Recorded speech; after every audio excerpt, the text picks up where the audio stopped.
Tales from the Backlog 2025 edition, January through April. This is the Game Burrow. Welcome back to the channel. And what exactly is Tales from the Backlog? Basically, at the end of 2024, I made a recap video of every single game I played that year. And I decided that this year I instead wanted to spread the wealth a bit with slightly more detailed dives into each game by making backlog entry videos all throughout the years. So in this video, I'll just be looking at the first 7 games I beat this year. Well, kinda. The first game on this list is actually a VR game I beat just before 2024 ended, Arizona Sunshine Remake. VR is still quite new to me, but it's in a really cool place at the moment, at least for me it is. I'm basically just playing catch up with all the acclaimed games that dropped throughout the VR life cycle, and this is one of the big releases and probably the definitive zombie survival shooter experience on the platform. Now, I loved this game so much. It was so intense at times, and I played it in a pretty cramped space, so anytime I accidentally bumped into something, it sent a jolt down my spine. That feeling when you need to reload all your guns and the zombie's approaching you, so you panic reload and end up struggling to get the clip in, it's really something else. It's not a long game, and in terms of mechanics and story, etc., it's all pretty bare bones. The main pull of an Arizona Sunshine is the standard zombie gaming experience, but in virtual reality, which adds so many dimensions to the thrill and overall enjoyment to a title like this. I loved every second of Arizona Sunshine simply as an experience, to be honest, but I do think there's some room for improvement here, especially on the story front. Marvel's Spider-Man. This was my first true game of 2025, and I actually made a whole video about it. Spider-Man, for me, like many, is a character I hold very close to my heart. Growing up, what this guy meant to me cannot be understated to this day. The first Raimi film is still my favorite movie of all time, and that probably isn't going to change. With that in mind, this game brought a smile to my face multiple times throughout my playthrough. I got 100% on everything, and honestly, I can see myself replaying this game often. It wasn't perfect as a video game overall, but all that really tells me is that this nearly perfect experience can be improved upon with future entries, and that excites me greatly. So I think as I go along listing each game, I'll actually give it a quick placement on how I'm feeling about it with this mini tier list here. So both Arizona Sunshine and Spider-Man secure an A tier placement. Diablo 3 Reaper of Souls. So this was actually my secondary game I was playing in the background around the same time I was playing Spider-Man. Also technically a replay, as I had already beaten vanilla Diablo 3 many years ago, but this is my first time experiencing Reaper of Souls. I love this style of ARPG, and Diablo 3 is a game I remember very fondly, despite many fans feeling sour on it, calling it a diet World of Warcraft in terms of identity, etc. It's all valid, but as my introduction to Diablo, I didn't have anything to compare this game to, so I just took it for what it was. A good time. The Reaper of Souls chapter specifically feels a lot more darker and gothic compared to the main game. Also, it's just easily the game's best chapter in my opinion. I really liked these levels and bosses, and this endgame is set up for like a mega time sink that I just didn't feel with vanilla Diablo 3 as much. Great game, and a worthy replay, if a bit on the easier side than I recall, on hard mode with a Necromancer.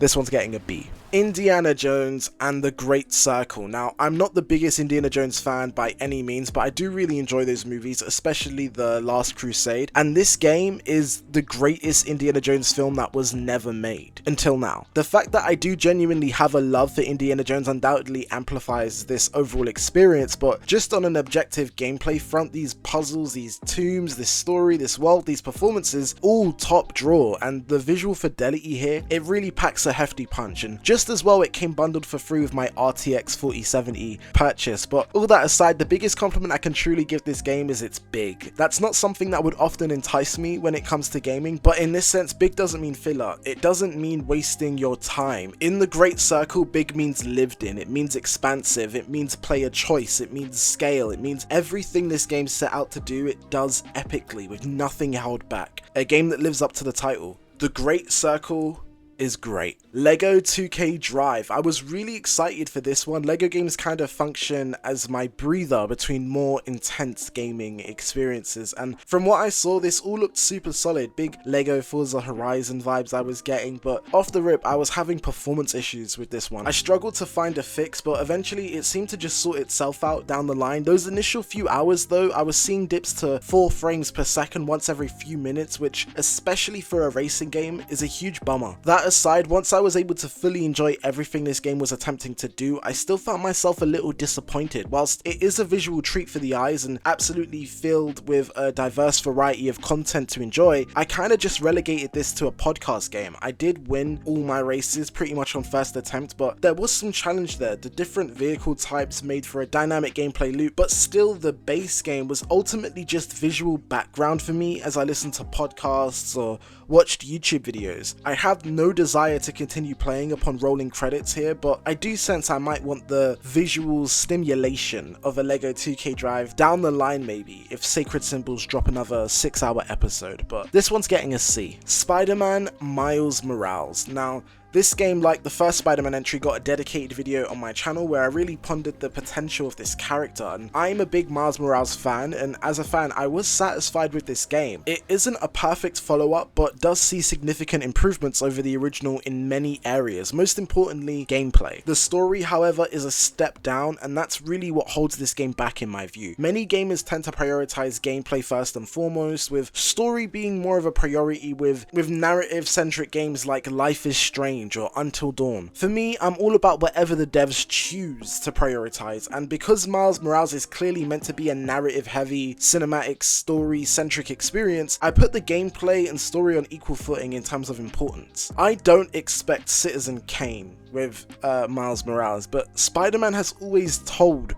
great stories. Even the first Insomniac game tells a great story, so when the sequel's narrative is just good, or sometimes maybe even less than good, I feel a sense of regression, not to sound negative, because I did genuinely enjoy this game a lot. I'm just very passionate about Spider-Man and very much want Insomniac to craft the best versions of these characters they possibly can. That being said, this was a solid B tier game. Finally, the much anticipated follow-up to TGA's Game of the Year 2021, Split Fiction. Now, I was very excited for this game, and I feel like it dropped at the perfect time around my sister's birthday, and we were both itching to jump back into a Haze-like co-op experience together. And to the surprise of nobody, they did it again. Whilst the novelty might have worn off a bit with this entry, maybe providing my least favourite narrative pull of their 3 most recent games, it's clear just bouncing around from level to level that these guys have mastered their dynamic, constantly refreshing 2-player gameplay formula here. It's quite awe-inspiring at times. Split Fiction